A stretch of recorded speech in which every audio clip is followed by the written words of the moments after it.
fat is a little bit feared because it's higher calories. But really, to make that salad or those vegetables the healthiest possible, we need to eat them with fat in order for us to absorb all the nutrients, all that are of in the veggies. fat-soluble vitamins.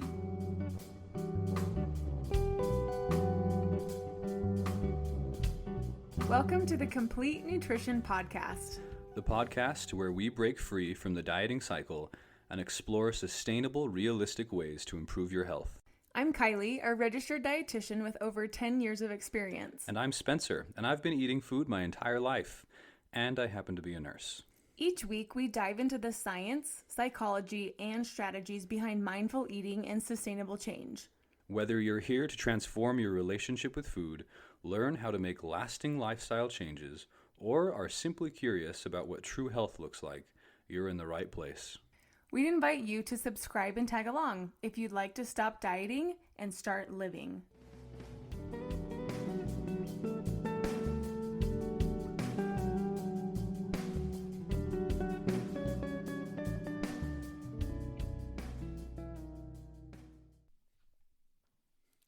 This episode is brought to you by omega-3. Omega-3 is an essential fatty acid, and I actually have I think it's a funny story. When I was in my early 20s, and for those of you who don't know, I grew up in the town where doTERRA essential oils originated. I'm embarrassed to say. What a claim to fame. And I, at the time, had been living out of the country for a long time, for about over a year. And I'd come back, and my sister asked me if I knew anything about essential oils. And I knew about essential fatty acids, which is what omega-3 and omega-6s are. So that's what I said. Well, are they anything to do with omega-3 and omega-6? And she said no, and explained to me what essential oils were. They were a new thing at that point? Mm-hmm. Like they weren't like a known thing. That's interesting. No, yeah. So that was the first time I'd heard of them. I guess. Anyway, it's kind of funny. But yes, so omega-3 is an essential fatty acid. So what that means is that we cannot make that fatty acid in our body. We need to consume it. And why it's so important is it because it makes up the phospholipid bilayer of our cell membranes, which is pretty cool. Omega-3 specifically is for that? Omega-3 and omega-6, yeah. I didn't know that, actually. So both of those are essential fatty acids. But why we're giving a shout out to omega-3 is that we don't get very much of it in the standard American diet. And let me give you a brief history. So it was discovered in the 30s when they found that it was part of the phospholipid bilayer. So for those of you who don't remember in your high school biology, the cell membrane is made up of fat, and that part of that are these omega-3s. So all of our cells contain omega-3. And both omega-3 and omega-6 compete for the same receptors. So they usually come in combination foods. And so the ratio of how much omega-6 versus how much omega-3 matters, because if there's too much omega-6, then it competes for the receptors and more omega-6 is absorbed. And why omega-3 we're giving it a shout out, it is anti-inflammatory, has anti-inflammatory properties. And this was actually good for me to research. This is why I love nutrition, is that the research always changes and updates. So omega-6 was known to be inflammatory. And so there was a little bit of fear around eating foods with omega-6. But now we're finding that it's not as inflammatory as we thought. And studies are finding that. One study, I'll read you. They replaced saturated fats with omega-6 fats, and it reduced coronary heart events by 24%. So kind of interesting. But omega-3 is the star of the show today. There's various forms. You'll hear ALA, EPA, DHA. It's important for brain growth, for kids. You'll see that like advertised in formula. and it's shown to have benefits from a heart perspective. So it helps to lower triglycerides. There's been modest benefits seen in hypertension or high blood pressure, and it can help decrease inflammation. So foods that contain it are all of our fatty fish foods like salmon and herring and mackerel. And then This is all for omega-3, right? omega-3, Sorry, yeah. I didn't even know that omega-6 was a thing. So Oh, yeah. So omega-3 and omega-6.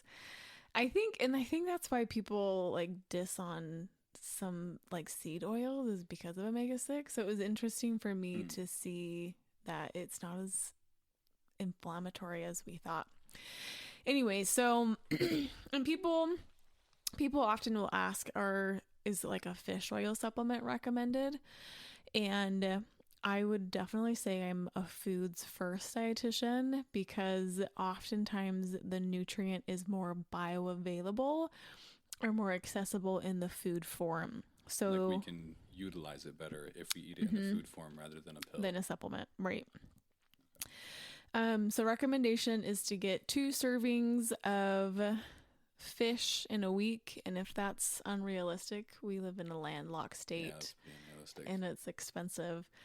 For us. So yeah, it's in chia seeds. You can put chia seeds in foods. It's in flaxseed. It needs to be ground in order to be absorbed. So you can get ground flaxseed, put that in smoothies and in yogurts. It's in walnuts. So you can definitely get it. Oh, you can also get it there's fortified eggs. They feed chicken, like feed that has omega-3, and then they lay eggs that have it, which is kind of cool. But they're kind of expensive. So anyways, omega-3 is the star of the show today because we are talking about fat, our final macronutrient of our initial series of macronutrients. As a review, so we've talked about the macronutrients, what are they, Spencer? I know, this is a test. The very first one we talked about carbs last, and we talked about protein before that, and then we talked about... There's only 3. There's only 3. So the last one is fats we're talking about today. Welcome. Okay. So carbohydrates, fats, and protein. So today we're talking about fats. And if I had to choose a favorite, I don't know. It might be a toss-up between... Favorite macronutrient? Yeah. I mean, the combination of carbs and fat. Yeah, but probably that's true. That's cheesecake. Or chocolate. Or just, anything tasty. Yeah, okay. The 3 macronutrients. What did we talk about in our first episode again? Balance. It was just okay. That's right. Okay, because we have 4 episodes, so I was thinking there were 4 macronutrients, and I was forgetting. Oh no, just 3. Something. Just 3. 3. I am very smart. Welcome to our podcast, Spencer. Thanks. Just kidding. Okay. All right. So we're gonna talk about fat today, as Kylie said. So what does fat do, Kylie? What do we need? Why do we need fat? Why is fat so important? Fat, well, it is an energy source, so it gives us energy when we consume it. And then how we just learned, it makes up the membranes of all of our cells. So super important. If we didn't have that, we just fall apart. Ooze everything.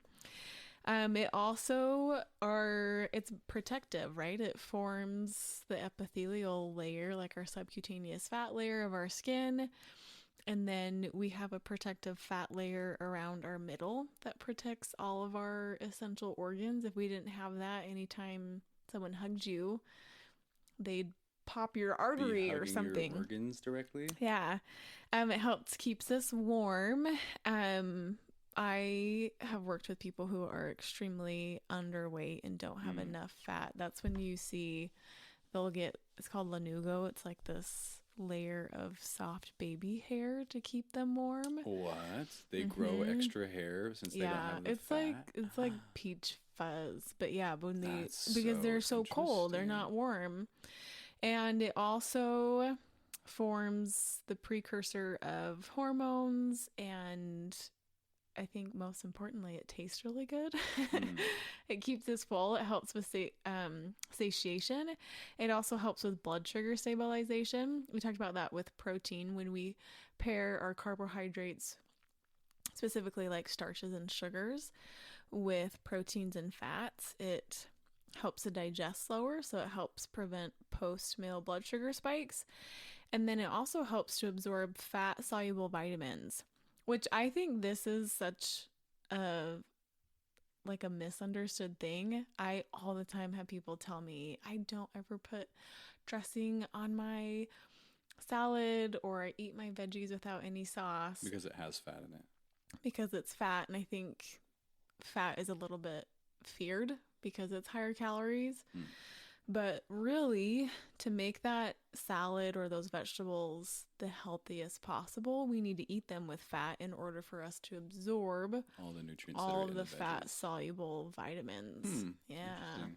So the fat goes into our belly, and then that helps our intestines and whatnot absorb the nutrients that we couldn't absorb otherwise. Yeah. So we have fat soluble vitamins and water soluble. Fat soluble, we need fat to absorb them. Yeah. Very interesting. How much fat do we need, Kylie? Like we've talked, I mean, you told me what fat does, but how much do we need? So in the last couple of episodes, we've talked about the AMDRs, the acceptable macronutrient distribution ranges from the Institute of Medicine, where they've taken a bunch of studies and calculated the percentage of our calories that are recommended.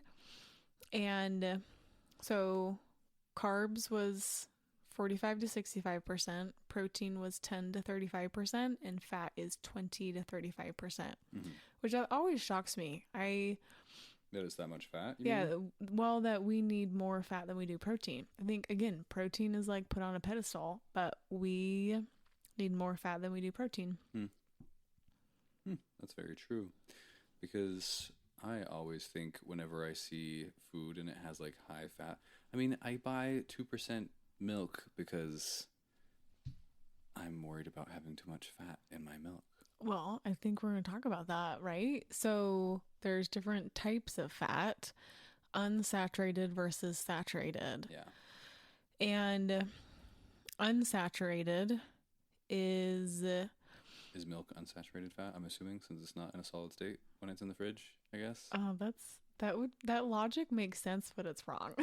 Oh, really? So we think about like cream, like when you remember like when you worked on the farm and all that cream that floated to the top from the milk. That's all saturated. It was solid, right? Or like soft or solid, but not oily. It wasn't liquid. Okay. So animal fats, there's some plant fats, but animal fats are saturated. So creams, cheeses, the fats that are in meats. That's all saturated fat. Yes. And unsaturated are in plant fats. So like your avocados, your oils, your nuts and seeds. And so they do different things. Yeah, I was going to ask because I know like even in my mind, there's like this general fear of saturated fat, that it's a bad thing. Yeah. And I think where that comes from is the American Heart Association has, well, from these studies, we have found associations of higher saturated fat intake with coronary heart events or cardiovascular disease. And I think that where we go to this extreme of we need to cut out all saturated fats. So saturated fats can be pro-inflammatory, but the recommendation is to have less than 10% of your calories coming from saturated fats. So we still can incorporate some, and there is some benefit. Yeah, why do we need them at all? Yeah. I think this is where it's helpful to, again, we don't want to like fear monger saturated fats or cause these like rules. I think this gentle concern of, we're trying to add in foods instead of take foods away. So saturated fats, well, do you remember years ago, the recommendation was low fat, like for any like cancer and heart disease was all low fat, and eggs like were also fear mongered. Yes. Eggs were bad. Yes. And that fear came, or the studies at that time were saying that dietary cholesterol, so cholesterol that's in food, when we consumed that, that would raise our cholesterol. And there's a couple types of cholesterol. There's, well, the ones that are pertinent to heart health are HDL and LDL cholesterol. So what they stand for is high density lipoprotein and low density lipoprotein. And those are both saturated fats. No. Sorry. No. I'm getting a little So off track. pause. Yeah. So pause for a moment. So these cholesterol, these lipoproteins, HDL and LDL, you can go and get a lipid panel and they'll show you what your levels are. Basically, they're fat trucks that take the fat that we eat and then distribute it. So HDL takes fat to our liver to be excreted for bile. So we want that to be higher because it's taking fat away. And LDL takes fat to our cells. And so if we have a high amount of LDL, that could be increasing like atherosclerosis. Atherosclerosis. Yes. Good gracious. So what they're finding that dietary cholesterol, so the cholesterol in food doesn't impact our cholesterol as much, but more so it's the saturated fat that can impact our cholesterol. However, though, saturated fat increases our HDL cholesterol as well as our LDL cholesterol. So again, I think a gentle concern. I think it's easy to get saturated fat because it's in a lot of foods. So I don't think you need to fear it. I don't think you need to restrict it. But this recommendation of trying to get more plant fats that are unsaturated, that have had studies that are beneficial for heart health. That is better than saturated, I guess. You want more of it than saturated. Well, and I think that that wording is like putting it into diet. What's the percentage wording of unsaturated versus saturated? I don't even think putting a percentage to it. You said 10% saturated. Well, yes, that's the guideline, but I don't think that. I think simply trying to add in more unsaturated fats is good versus saturated fats. And I don't like the wording of good versus bad, right? With saturated fats. Yes. Oh my gosh. Because we're trying to get away from this diet talk, right? Sure, yeah.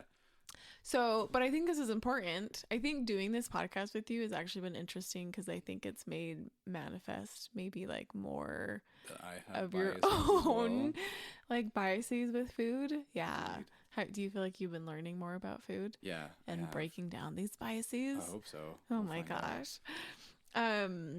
So in the lens of this gentle nutrition and like anti-diet focus, this balance, right? So if you prefer thinking about, okay, what's my heart health risk? Like I have a lot of heart health in my family and so I will probably do like the lower percentage fats.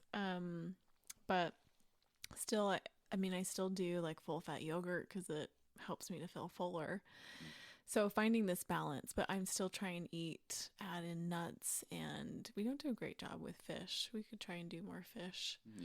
Yeah. I'm afraid of cooking fish in my house smelling like fish all the time, I guess. Yeah, but does salmon make it smell that bad though? That's true. I don't know. I feel like we've only made salmon a couple times, but we have for your birthday. So we talked about HDL and LDL, but I still don't entirely understand where that fits in with saturated or unsaturated. Right. So saturated fat can increase our LDL, but it also can increase our HDL. Unsaturated fats can decrease our LDL and increase our HDL. So they're beneficial from a heart perspective. So yeah, like the fatty fish contain those omega-3s that are unsaturated. So that's where the cholesterol. So in summary, all fats are okay, but with this emphasis for heart health of trying to add in more plant fats Which and is fishy fats. What kind of fat is that? Unsaturated. Cool. All right. What percentage would you put with that? Oh my gosh. So Just in kidding, just total, kidding. 20 to 35%. Is that really what it is? Okay. Well, for for all fats. fat. Yeah. Yeah. Okay. Yeah. Duh. Yeah. Okay. So yeah, I guess the real question is like more plants fat versus, I guess, or dairy products or animal product fats, I suppose, if you can do that. If you need to worry about heart health. And again, I don't even think, I don't like saying like more than. I just think adding in more, like adding in more, period. Not more than anything else, just adding in more. Okay. Most of the average American, like we probably need to add in more plant oils. All right. Okay. That is good to know. All right. That was actually helpful. So I feel like I learned a little bit more about the amount of unsaturated fat and saturated fat that I need. Okay. What Next about question. Trans fat, Kylie? Tell me about trans fat. Trans fat. So this is funny that it's even still a topic. So in 2018, there was a mandate from the FDA that all food manufacturers could not put it into food. So what trans fat is, basically, if you've ever read, and I actually looked this up for this podcast because I was trying to understand more of the food science behind it. So what they're, again, sorry if this is like boring anyone from the chemistry. So what trans fat is from a science perspective, they add more hydrogen to these like unsaturated oils. Hydrocarbon chains, right? And then it allows them to become solid. So it takes oils, they add hydrogen, and it allows it to become more solid. And it helps food to be like more shelf stable. And margarine was a big like, I guess had a lot of trans fat in it. And after this mandate in 2018, food manufacturers could not put partially hydrogenated oils into their foods anymore. And they're still, per the label, they're still allowed less than 0.5 grams, which now I'm curious. I want to go read labels. And it's different than fully hydrogenated oils, which are naturally found in foods and don't have the same health impact.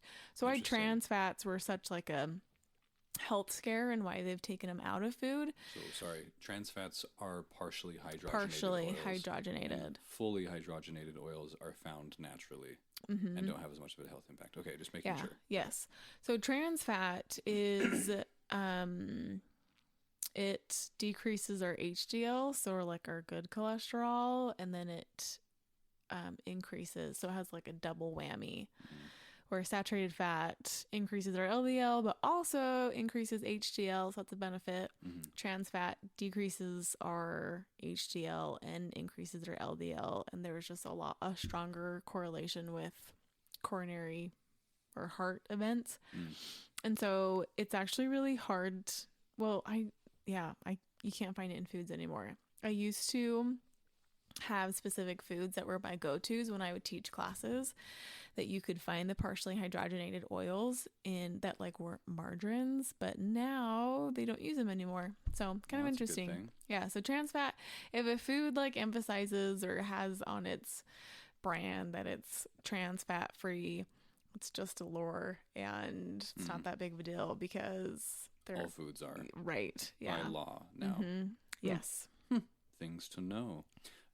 What about eggs? Because I know eggs were a big scare as well. Yeah. So the egg scare came from that they have a higher content of cholesterol, and that's what we thought, that dietary cholesterol increases our cholesterol, but it's really the saturated fat that increases cholesterol. And so I think, well, from the American Heart Association, their recommendation is like an egg a day. But I think from a dietitian's perspective, I would say just get variety. Like when I have an egg, I'm probably not going to have just one. I might have like 2 for an omelet or something, or maybe 3. And but try not to have eggs every single day and add that variety, and then that will allow that balance. And eggs they're a little bit of a higher saturated fat content in the egg yolk, but the egg yolk also contains so many nutrients. So I would say keep the egg yolk in there. The whites are where the protein is. So that combination is a really powerful food. And the protein in eggs, I think this is super interesting.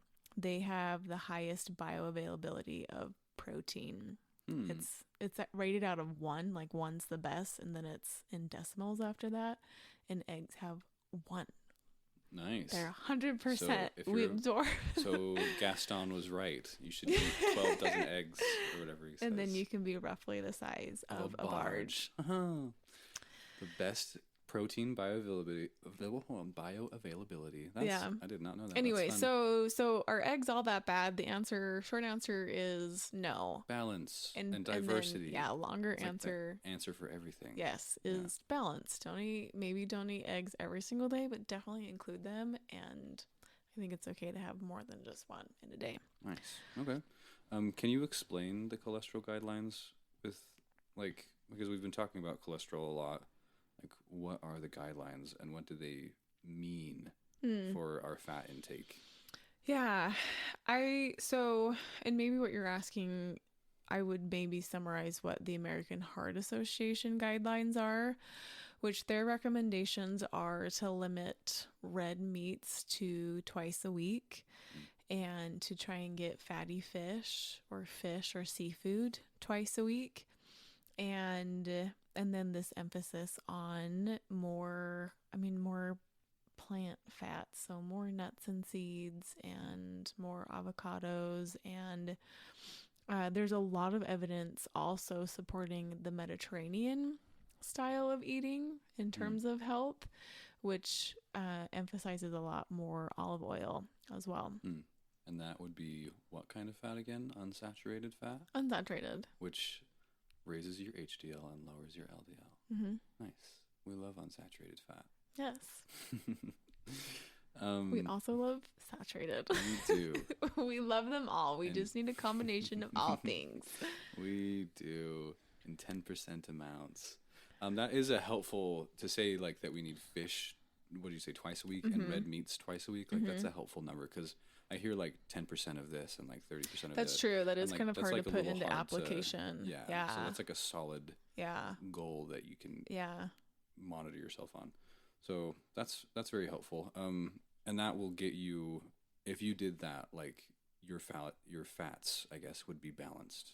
And if you also, as you say, included more basically just plants and seeds, including ground flax seeds, then your fat percentages will be I don't think you need to I don't think you need to go and track and like see where your fats are. I think simply just adding in more plant fats that it will naturally balance out to that like 10% and all of that other that's what things. I'm saying, like, because I'm not like I hope nobody goes out there and like counts like 15% of this is my 10%. There might be fat. I know, I think there are. I know, so we discourage that. That's what I'm saying, like we just eat the red meat twice a week, fish, fatty fish twice a week, and then just add in more nuts and plants and then we'll be fine. Like we don't need to like dial it down to the percent or whatever. Yes, agreed. 100% agreed. Okay. Cool, that's helpful because that's like a lot more feasible for me to understand and comply with. All right. So what about somebody that does have heart disease though? Like, should they be eating red meat twice a week? Like, what would be your recommendations for somebody with that? Yeah, and so Spencer knows this. So my family on my dear sweet little mother's side has a very strong history of heart disease.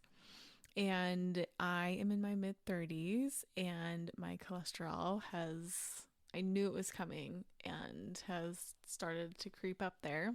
And so these recommendations are for me. And and maybe some people can relate, and maybe our next episode should be about like emotional eating.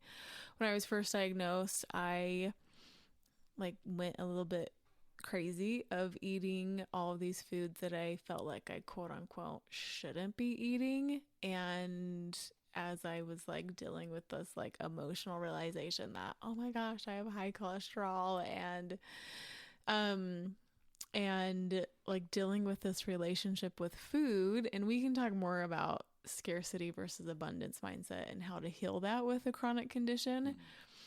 But I allowed myself to consume those foods and allowed myself to, it was much higher in saturated fats, and it was much higher in foods that are associated with a higher heart health risk. But I allowed myself to eat those, and that's something called food habituation, until I was able to fully believe again that those foods are available and that I can have those foods even though I have this higher cholesterol.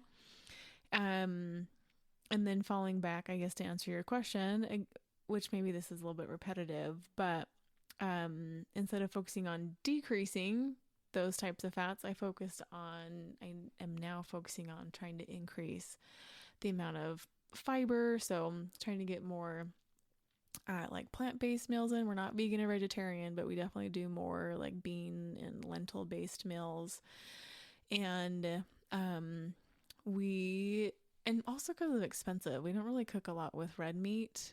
We could do better with getting more fish, but we do a lot of nuts and a lot of just like high fiber foods. So you've been less focused on decreasing a certain food group and just increasing everything focusing else. on adding things in, because that helps you to stay out. And again, next episode, maybe let's talk about scarcity versus abundance mindset. This was a good segue to that, of what that means with a chronic condition and how to manage some of these like cravings and like the emotional eating. And because I definitely was in like the heart of all of that when it keeps you got my labs being like, I can't eat red meat, so I want it right, more. Right. You just filled yourself up with everything right. else, basically. Very nice. That's a good method. And then you're not restricting yourself. You're eating more in general. And yeah, that's actually that's a very clear way to put it. You haven't told it to me quite like that, so that's actually helpful. I'm gonna tell people that when they talk to me about diets. Good. I do have a couple questions, just about what happens if we get too little or too much fat in general. Like, what happens if we get so if we don't get enough, that's when we start worrying about fat soluble vitamin deficiencies. So I mean, vitamin K helps with blood clotting. This is like an extreme situation, right? So maybe vitamin K is a bad example, because our gut microbiome can metabolize vitamin K. We can get it from that, but that's cool, we'll still use it anyways. So let's say we're not getting enough vitamin K because we're not eating enough fat, and then you no longer have this blood clotting factor, and then you bleed out and die. That's an extreme example, but I would say that's probably what would ultimately lead to your demise if you cut out all fat, is that you would die of these micronutrient deficiencies that are dependent on fat for absorption. Okay. What happens if you get too much? That's another interesting question. So, and we'll talk about this again in a later episode about the keto diet. So the keto diet is an emphasis on a higher fat diet to drive something called ketosis. So if we get too much and we don't have enough carbohydrates on board, it will drive something called ketosis, and I think that's another topic for conversation. And I would say too much probably depends on what type of fat that you're getting. So if you're getting too much of the saturated, that has that increased risk of heart disease and other inflammatory conditions. Unsaturated, and that's where, again, we'll talk more about this when we talk about keto diet. Unsaturated, as long as I wonder if you had no carbohydrates and it was just fat, if you could live off of ketones alone. I think that hasn't been explored. Is it not? I thought it had. I thought that Well, and maybe like the Inuit populations kind Yeah. of live like that. That's very true. And I thought that there were at least some, I'm sure there's studies, I haven't read really any of them, about ketosis and how long people can go off of it. Live on it. Yeah. And there's some people, I feel like you've told me about some people that like it's medically necessary for them to be on Oh, the for keto, like, to be in ketosis. yeah. Yeah, but they still have like some carbohydrates, not like But- zero. But not enough to take them out. Oh, like if you had absolutely zero? Yeah. I don't know. That's a good question. We could try it, see if we survive. No. We're going to try the keto diet at one point, just so everybody knows, just so we can talk about our experience. I'm kind of excited, actually. I'm curious. So I guess I don't know if you only got fat, like if you were only given fat, because I just, yeah, I guess I guess to summarize, there are physical processes that can be run through ketones instead of glucose. Like our brain can utilize ketones. And I think what we just don't know is we don't know long-term effects of that, but there are definitely populations like the Inuit population that have a higher fat diet. So I think, and maybe that gets into more of like nutrigenetics and nutrigenomics that, I mean, they were genetically evolved to consume higher fat, which is cool. Foods. Very cool indeed. Okay, we're reaching kind of the end of our time. I just wanted to just kind of review. So I feel like one of the main questions is, does fat make us fat? Like if we eat too much fat. Yeah. And what have we learned about that, Kylie? That all things in balance, that if we're eating foods in balance, anything in excess could lead to like increase in weight, so to speak, if we were speaking about excess. But no, eating fat does not make you fat. No way. And eating fat is essential and, as we learned, and important, and can definitely be included in a balanced and healthy diet. Needs to be. Diet. Yes. Okay. So like you said, it really just keeps coming down to that first episode, which is just balance. And diversity. And I would even say, I mean, in terms of like, I think that is something that's interesting with like Weight Watchers and things, is that they label, I think they've changed it, but in the past they used to label like avocados and nuts and high fat foods were higher points, so people wouldn't eat them. So there's a lot of fear for my patients who had done Weight Watchers because of these higher point foods, because they knew they had higher calories. But I think that's where this confusion happens, is that yes, like they have higher calories.